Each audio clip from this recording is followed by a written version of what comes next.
Welcome to yet another episode of Just Skin Deep, the podcast that explores the transformative power of reconstructive and plastic surgery and its impact on people's lives. I'm your host, Gomie Seabi. Today we're going to be delving a little deeper into gastric bypass surgery, and we're going to be talking to Leago Maruma, who had gastric bypass surgery 4 years ago. Leago, how are you? I'm fine, thank you. I am Gomie. good. You? Why gastric bypass? Why not breast reduction, breast something, BBL, liposuction? Why gastric bypass? So, I think maybe, let me explain what the difference is, right? Gastric bypass is it's not necessarily, obviously it's an enhancement surgery, right? Mm-hmm. But it's a weight loss surgery, so it's for someone suffering from obesity. So I couldn't have done a tummy tuck or a BBL if I did not sort out the weight problem in terms of my metabolic issues. So I had metabolic issues. So part of the reason when you decide to finally do gastric bypass, it's a whole scientific effect that goes in. Oh, wow. In that there's a lot of research in terms of it's not necessarily just to fix it up. So the tummy tuck and the BBLs and the breast reduction come after the gastric bypass. So gastric bypass, I was overweight, I was obese, I was weighing at the time when I went for my surgery, I was weighing 192. Wow. And with 192, I will literally die if I just went for tummy tuck. Yeah. So I need to lose weight first, right? And obviously, having had tried to lose weight naturally, I struggled for all my life, and then that's when the option for gastric bypass came. So the surgery I did, so gastric bypass has different types of surgeries, right? I did a surgery called BPD-DS. What right? is that? So it's called the biliopancreatic diversion. So they're diverting my pancreas and how food gets digested into my body. Okay. Right? So gastric bypass in layman's term is technically cutting my stomach. Right? Yeah. Then there's different types of gastric bypasses. There's Ru and Y. It also goes with your weight size and what it is that you want to achieve. So Ru and Y is more on the smaller kind of person weighing almost 100 and 120, but your doctor would advise. Then there's BPD SADI, which is another option of BPD. And then there's what I did, which is the biggest, is biliopancreatic diversion with duodenum, which this word always throws me off. So basically a big word. So what happens there is that they do cut the stomach, and then after cutting the stomach, they then divert my duodenum. So this duodenum is what technically has messed up my metabolism. So with a normal person, you probably eat now and you will go to the toilet. Where for me, because my metabolism was so slow, even normal trying to lose weight naturally wouldn't necessarily work for me because I was also so big, right? I had uric acid, I had thyroid issues where a normal dietitian would just say, eat this and that and that, but they don't do the scientific part of it. And that's why an endocrine is the one who diagnoses this type of surgery. And my doctor's endocrine who then says, Leago needs to do a BPDS because then we'll keep the weight off completely forever, technically with BPDS. So then they switch how food gets digested into my body. Yeah. So I would eat food. I've got a lot of toilet runs because obviously anything that's fat, it kicks it out. Fatty kicks it out. Anything that's too sweet kicks it out. So food digests really quickly. Yes, so I already have the part where the food portion is really small, which is the stomach that's already cut. Then from there on, so a lot of people just do gastric bypass. People don't do just gastric bypass, they just cut in the stomach.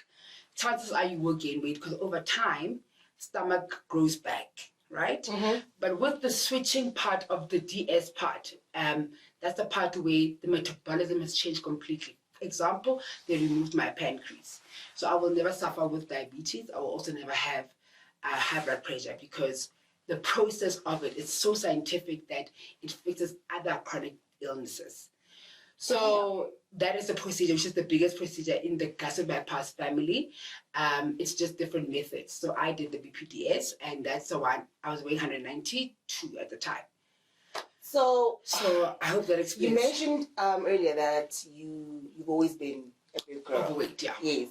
At what point did you decide this is the route that I'm going to take?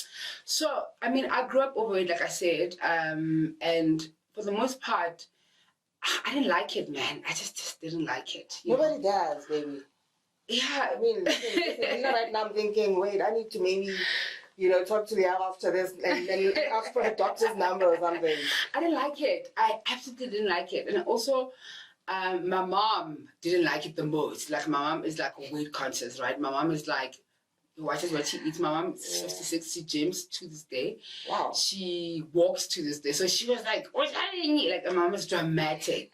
So every time I'd be home, obviously I won't stand and say I did not necessarily eat a lot as well. I did. Obviously it's a habit issue, and because I could take in the food and my metabolism was not digesting as it should. So that's why even if I could eat what we could eat the same portion, but I would gain weight, you wouldn't, right? Yeah. Because of process and how your body digests food.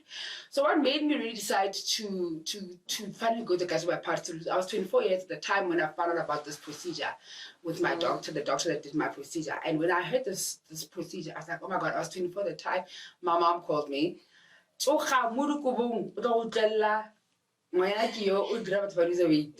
So that's how I knew of this procedure. That was the first time. 23, I was taking as well, very young. I mean, I didn't know what I know now. Yeah. And then I never forgot that option, because I knew that time it was something that I heard, right? And then when I turned 29, I was living in Nelspruit and I tried to move back to Johannesburg. First thing I did, I'm like, you know what? I got a new salary. I could finally afford this thing. So actually, I'm going to do it. And that's when I called the doctor. So it obviously influenced a lot by affordability, because it is an affordability thing. And secondly, I just also got tired of just being overweight and just how you get treated, man, and just how people just decide things for you. Like when you're overweight, like how now you can't speak. Like people decide who you are and what you must be. Yeah. And I just got to a place where I'm like, no, I don't get decided on by people. And it does, a majority of the reason is influenced by people, but also I was just not happy with it, so that's when I found it. You were not happy in your body. I wasn't happy in the body, and I was not happy with the fact that I couldn't live life the way I want to live it. I was settling with everything, simple thing, going to the gym. The guys by the gym will never help a fat girl. Because firstly, I feel like they will help the skinny girls, which is bizarre to me because... And rude. It's rude because why are you helping the girl that's already small when I can help more? Exactly. That's why I don't go to a gym, period. Because of that. And when you get to the gym, you just eat snacks because we're no gym. And I'm just like, actually, stop the gym. Simple thing, go in the flight. You need to have a flight extender. Hated it, and I knew I would. I need to have a flight extender because you're too big, and that time you want to keep it together and look like you are amazing. Matter of fact, flight attendant, ma'am, there's an extender. I'm sure you're even wearing Spanx. You're uncomfortable. Like I even promised myself I'll never go on a flight with a man, like a guy I'm dating, because the thought of a flight extension, and that time what I you like, girl. It's embarrassing. So something like that, Buddhist flight things. Another one would be when you're eating, like out in public. It's like, oh my God, look at that girl eat. So I just did not like how my life was just around. Everything was about weight. How I walk, what I do. It was my whole life was about weight, and I just couldn't. I was sick of that. And you become conscious. Yeah, everything with clothes, with every little thing, and now with me, my friends and my sister are like really small. They were really small, and they're very pretty. Like my best friend is like super pretty. My sister is like really pretty. My other best friend is like really cute. So every single time when we'd go out, I'd be the chubby friend that's there. I know that all too well. But I'd facilitate the stop because if you're not going to think I'm hot, you're not going to have my friend. You better make sure that I'm comfortable in this thing. Oh, so you were the gatekeeper. Show me, I would gatekeep. And if you're not going to make sure that my friends, like my best friend would call me, or whatever. Yeah. Oh, we're gonna eat this or regular pizza. if there's nothing for me, we're not going to see that guy. So I end up having to be that person, you know, gatekeep all the men. And even like cute guys, you know, somebody you know. I'm like, that should count for something, you know. Exactly. So that is, I just hated it. So that's why I decided to go for the gastric bypass, for BPD. Now, when you explained the procedure earlier, it sounded like you did a lot of research. Yeah. How else did you prepare yourself for the procedure? So I did a lot of research. Firstly, financially, I needed to be very prepared because the money that you spend in this thing is a lot. And the aftercare is a lot. What I didn't prepare for was the mental part. Nothing could have ever prepared me for the mental, the difficulty that comes with losing weight. So, I mean, you're weighing 192, you lose 100 kgs of weight. Now I'm weighing about 90, 89. Damn, that is a whole person. That's a whole person, right? And also just the shock of everything. Like nothing prepares you. So post-surgery immediately, I mean, I prepared for it. Going was financially, but I was so excited, truly. You know, I was so excited that I can't even remember the preparation part because I was just like, ooh, I don't understand, guys. My daddy, yo, guys. Like, that was my, I can't wait to be thin. Well, that tweak. Ke batla gona tweak. I hope it's why on a stress and lose weight. Don't get pretty nice, man. You know, I can go to a shop and buy clothes. I was just. You know, my head can shop even at my biggest guy. Like my stomach sticking out and all, but I was not going to be allowed. Love it. So then so when I decided to finally go preparation, I think, like I said, it was just a lot of it that I didn't prepare with mentally. And after surgery, you've lost weight. Now the idea, I comfort eat it, right? And now this thing is gone. Like now there's no comfort eating. There's no, I'm going through this, let me have a chocolate. Especially the first 2 years of surgery, it's like regular, like you need to stay on the program as is. Because if you don't... So there's certain amounts of food that you can't eat? Yeah, to this day. Specific kinds of food or just the amount of food that you can't eat? So specific kind of food and the amount of food you can't eat. So for example, I absolutely love milkshake. Like, I love it from my heart. I could never eat milkshake. I could never drink milkshake purely because the milk in it, like the lactose in it, and the sugar, that combination when it arrives into my body, it kicks it out. I've got diarrhea non-stop. Really? Literally in 5 seconds, I'm in the toilet. So I couldn't. Ice cream? Ice cream. I like ice cream. So I only eat ice cream at my house when I'm at my place. I don't eat at people's houses because I know the after effects of that. So the preparation was that something that I didn't prepare for was the mental part, and the issue of just the diarrhea part of it. You know, the diarrhea, the flatulence. Like you've got the worst flatulence of your life. Yeah, no, you can't visit people. No, I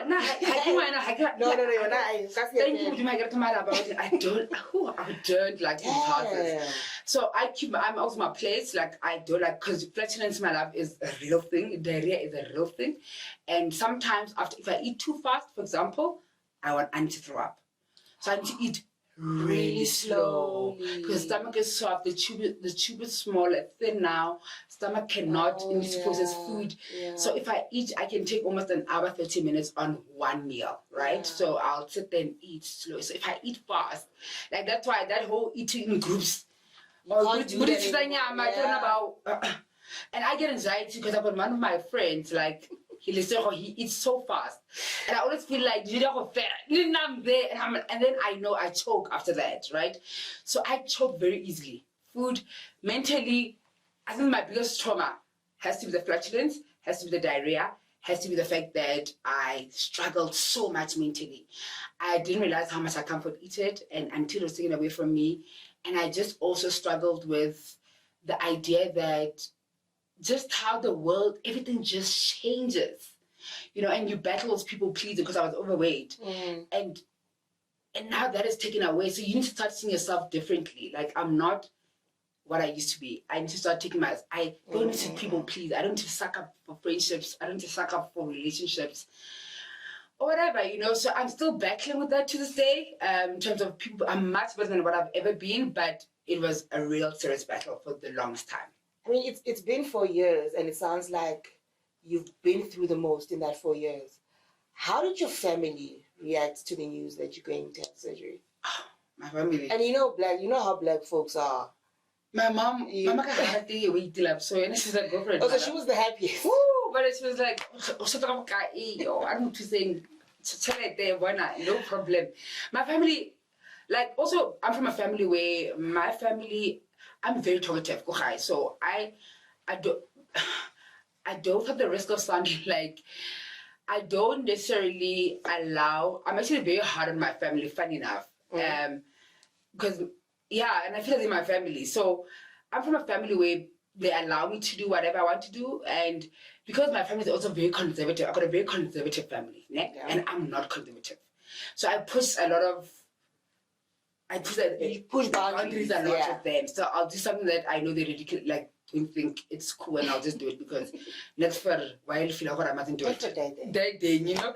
So my mom was very happy. My grandmother actually helped me with some money towards the surgery. Oh. So my grandmother gifted me some money towards the surgery. My sister, like, it wasn't a thing, at all. Like, your family will have to adopt me. No, my family was easy. My family is super easy with a lot of things. Damn. Like, very strict family, very principled. That's why I think I get my personal principles from my family, because my family is very principled. But my family they were easy. And also, like, I just, you can't also tell me what to do with my life. I don't care if you're my family or what. Guys, my mom saying I can't do something because she's scared. But it's not you, you're not me, why you scared? And I just have that thing. I don't have fear. I just do everything I want to do. I never think I'm gonna die. Like, I never ever think. So you weren't scared going into it, or no, anything like that? You didn't have any apprehension? No, not at all. You know, since the day thing, I was so excited. I had a video camera there. I was excited. It was like the beginning of forever. I call that time in my life the beginning of forever. It was the beginning of my forever. I was super excited. There was no nerves, no nothing, no, oh my God, I'm going to die. And also maybe because I don't have children, so it's very easy. If I die, I die. And then... So you were prepared going into this? Very prepared. But the after effect, I think, is what I did not prepare for. Because I think at the time, I was black girl, literally could not find a black girl my age who has done the surgery. I could not relate with the white people, because white people and black people's lives are totally different. Simple thing, what we eat, they don't eat mohodu. Yes. I love tribe. So it's going to be a fundamental problem in conversating, because they won't understand what is that, you know? Yes. They don't understand why like tin fish and pap, which is something that I absolutely love. So So I struggled to talk to a lot of people my age. I had one lady that absolutely was so supportive, black lady, but she was older and she had 4 kids. So I couldn't relate with her from an everyday perspective. So now tell me, afterwards, did people treat you differently? Yeah. Because obviously you, Ren, I can imagine your whole persona, you're now carrying yourself differently. You know, you feel different. You know what? I don't think, so truly, before weight loss, I was always very forward. I've always been very forward. I spoke my mind. I've always been a girl obuang. But for the most part, it was never a thing of people, how they treat, people definitely treat me differently, right? I think the biggest one has to be from a main perspective. A lot of guys would obviously, like, not obviously, but a lot of guys wouldn't ask me out.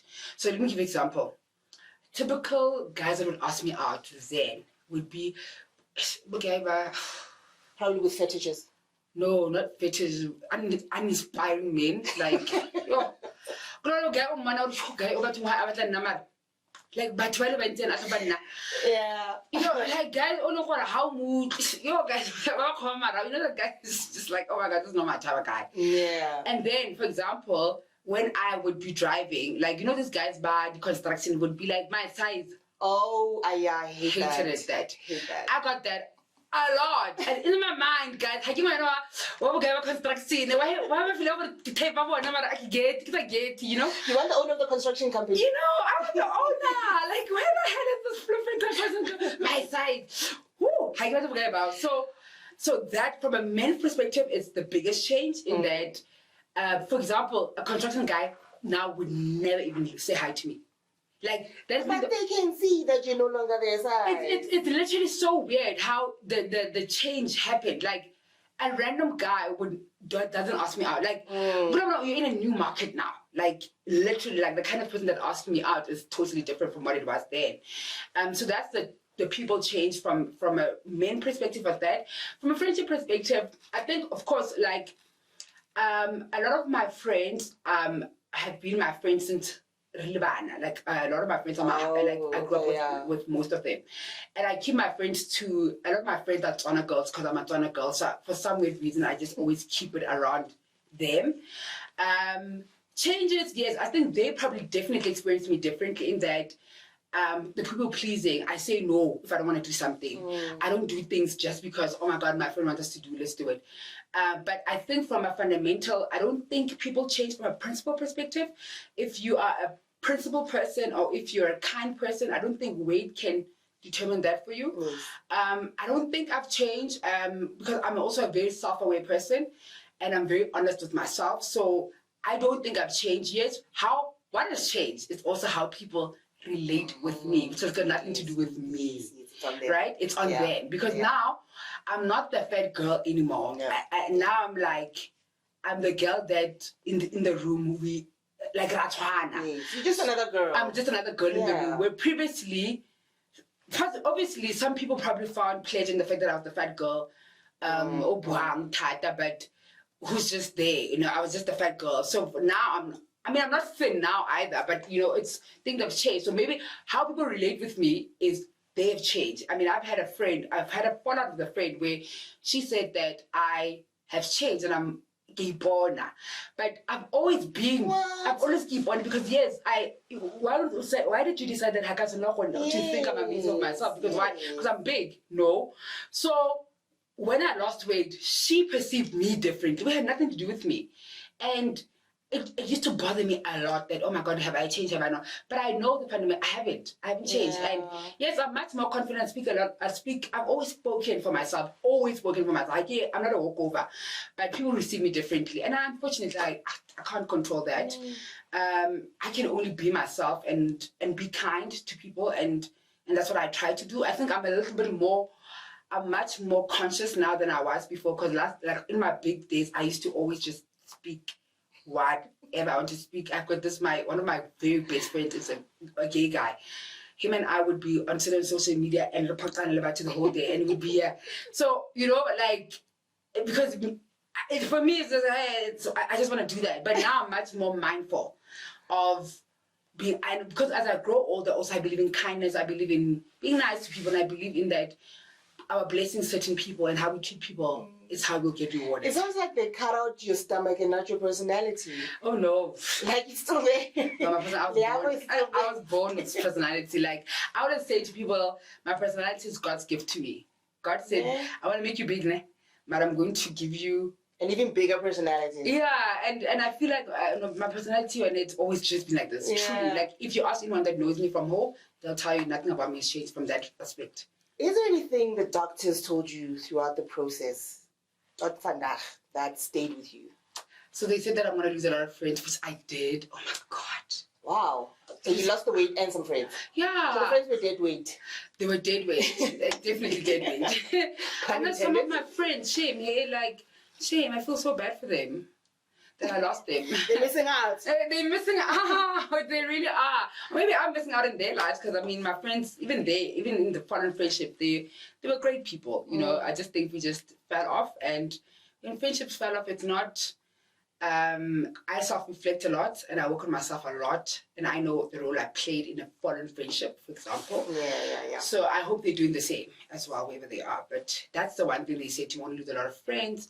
And because also being very self-aware now and like not people-pleasing, some of my relationships friends-wise, it's been more rocky because I don't agree to a lot of things like I previously did for Pete's sake. Now I'm like, no, I don't agree with that. I call it out for what it is. So that is that. I mean, and every other thing from a health perspective, if you eat badly, you're going to have diarrhea. If you eat food that's gassy, you're going to have flatulence.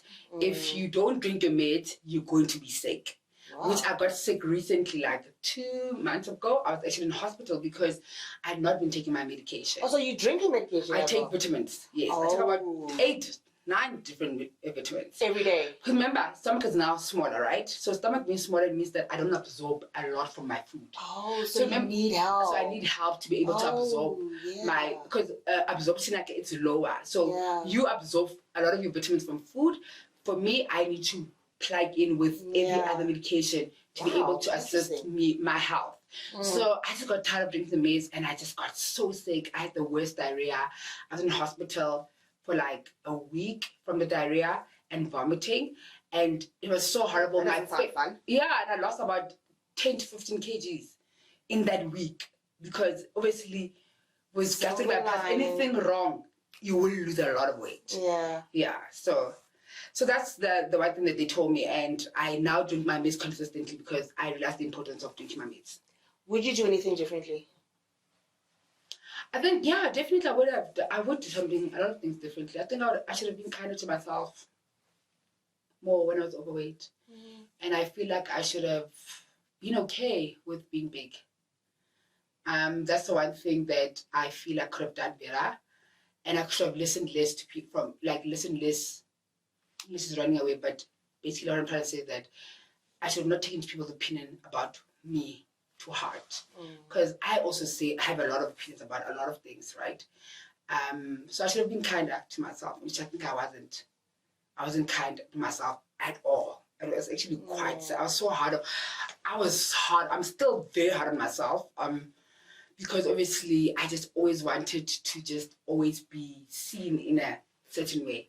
And just validation from people, I still struggle with that, validation from people. Especially now I struggle with it from a relationship perspective. So from like my boyfriend, I would expect him to validate me a lot more than fair on him as well. Because I mean, who's got time to validate a girl? Too much pressure on the relationship. Yeah, it's much on the relationship, right? So validation is the one thing I feel like I should have done better. In terms of, I should have been kinder to myself. Yeah. Okay, for somebody like me, Oratangilo, and who's curious, 2 questions. How much did the surgery cost? How much cost-wise? Okay. So, firstly, you have to be on a medical aid plan. Yeah. Can I say the name? Okay, I probably can. And a certain standard, right? Discovery. You need to be on the executive plan or the classic comprehensive. And that package on its own is about 6,000 on a monthly basis. Or 7,000. I can't remember. I think the classic comprehensive is about 6.5 and the executive is about 7,000 to 8,000. So that's the medical aid you need to be on off the bat. So you're already paying that month to month on the medical aid, right? Then secondary to that, your consultations. Everything is cash. There is no, they don't use medical aid. So medical aid, they can't claim for the medical aid? You can claim, but the pricing, because they, like for example, the endocrine consultation is about 4,000 for one session. I can't remember. I don't know now, but at the time it was about 3,000, 4,000 around there. That's all, So that's the medical aid consultation. It's consultation with the endocrine. So because they're not charging medical aid rate, medical aid will not pay 4,000 rand back. They'll pay you whatever they charge, right? From an endocrine perspective. Then you see a psychologist as well. You see a dietitian. You see a surgeon, that guy that actually is going to operate your tummy. You see the surgeon. You see, you go for a lot of blood tests. Like my blood tests on average go for like 10,000 rand. So your medical aid will finish quicker because this procedure is obviously a lot of consultation. And then you're doing that, the blood tests about 10,000. So I think, and then surgery day, so this preparation, so leading up to the surgery is 3 months before the surgery day. And all these things you do, you go see the doctor every month or every 2 months, you're dropping a good 20,000 rand for every consultation. Okay. And there's ECG, lung test, there's sleep test, there's this, that, there's sleep apnea. If you've got sleep apnea, you have to buy the machine. Fortunately, I didn't have sleep apnea, so I didn't have to buy the machine. So preparation time is a lot. If your doctor doesn't go through this thorough preparation, you must be very concerned. A lot of people go to have gastric bypass, but the doctors don't do a lot of things. Like for me personally, I would be very worried going to a doctor who does not check my sleep apnea. Because sleep apnea, you can die, right? And also the procedure, if you're gonna just cut my tummy, how are you diverting food? What is it? You know, that kind of thing. So then there's that. So in total, on surgery day, I'm paid at medical aid thing, 7,000 rand, medical 18,000 rand for every 3 months. So it's about 60,000 rand easy. Yeah. Then surgery day, you're paying about 60 to 70,000 rand because medical aid pays 80% of the cost, and I pay 20%. Oh, okay. So the total cost from a medical aid perspective on surgery day would be about 500,000 that you pay from medical aid, and then you pay about your net 50,000 AO, and then all your consultations you pay for. So consultation, I think it's your net AO. When I say to you, you're doing a doctor, you're seeing this endocrine, you're seeing a surgeon, you're seeing a psychologist, you're seeing a dietitian, you're seeing a sleep test, you're going for ECG lungs, you're going for blood test. So you're always in the hospital. Like I'm going to the hospital tonight, for example, because I do have from my diarrhea time when I had diarrhea, I have to go for my checkup again. Because now I'm back on medication. So you want to see if I'm absorbing medication. So it's about that much. It's not a cheap procedure at all, far from it. Unfortunately. And you pay for it yourself? Well, with the help of your grandmother? Yes, my grandmother. I paid it myself. I didn't know, but I should have been dating better. But if I was so it sounds like I either need a blesser or so I don't think it's a blesser. Like, no, my medical aid doesn't even, like, no, it's not even an option. No, guys. Where's the itulaganya on a plan? The problem girl now, I got to haphazard. Now I'm not a haphazard girl. So I get I get off guys. And also I don't like relying on people. Then your guy must just be there to enhance, not to out. Now this guy. Hey, he was nobody, he did not contribute to that thing, it's my thing. Did he support you though? I wasn't dating him then. Oh. Yeah. Whoever you were dating then, like, were they supportive, man? Just to say, girl, I got you. Can I win, baby? The guy was dating them. Shame, he was so sweet. He came there to the hospital with flowers. Flowers, eh?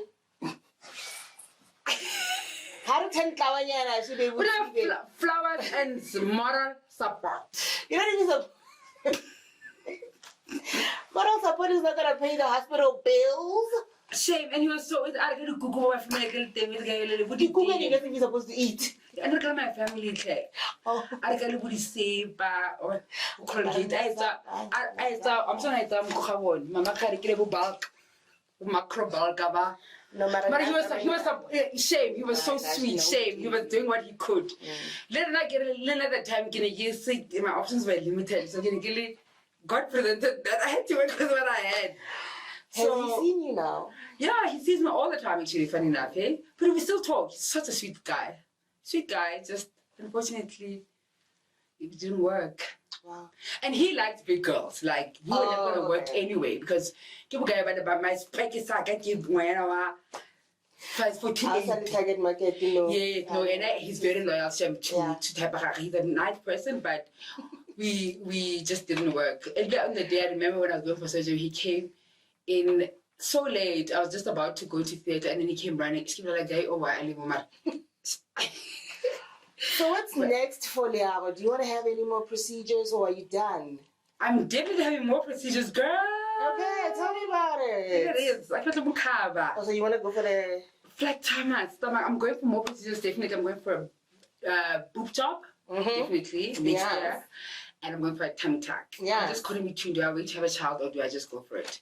But I'll see. Whatever happens first is what will happen. So I'm definitely doing a tummy tuck and a boob job. And what's for me right now is that I'm also just launched my clothing line. So that's exciting. Oh. Yes, it's called Undefined by What kind of clothes? Because Undefined speaks to me, right? In that I don't want to be defined. And I feel like you can't know. No, don't define. Confirm me. Don't box me.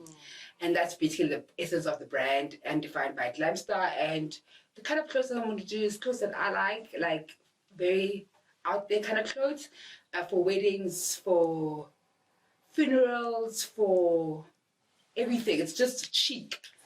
It's for a chic kind of. So if we want to buy, Can you check you out on Insta? Yeah, I'm on Instagram. Currently, I'm only launching now on the 1st of September. Okay. So, definitely checking it out. Yeah, definitely. But my personal page, definitely can follow me on Instagram so that you can be directed to my Undefined by Glamstar page. So that's what's happening for me right now. It's just putting my brand and just also just preparing to go for my surgery next year. And I think also I've just stopped talking about weight is not a thing anymore for me. I'm just living my life my way and just on my lane and just literally doing what is like I can say open. I don't watch who's doing what, and that's giving me so much joy.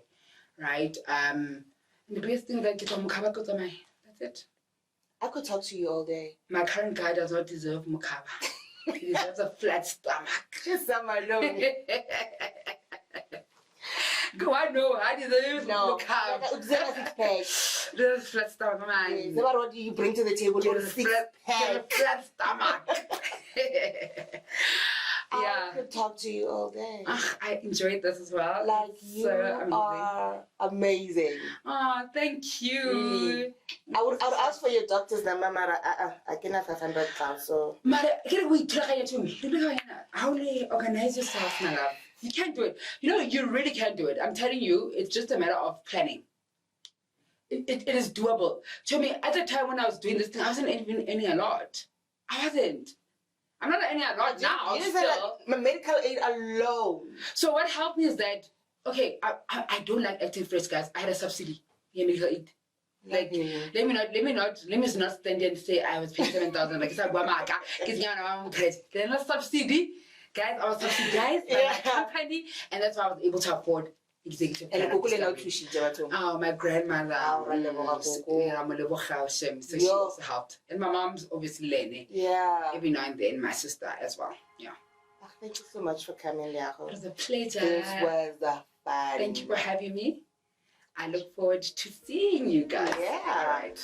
So, to get more of this episode and others, head on to www.snl24.com, or you can follow us on socials. Our handle is SNL24.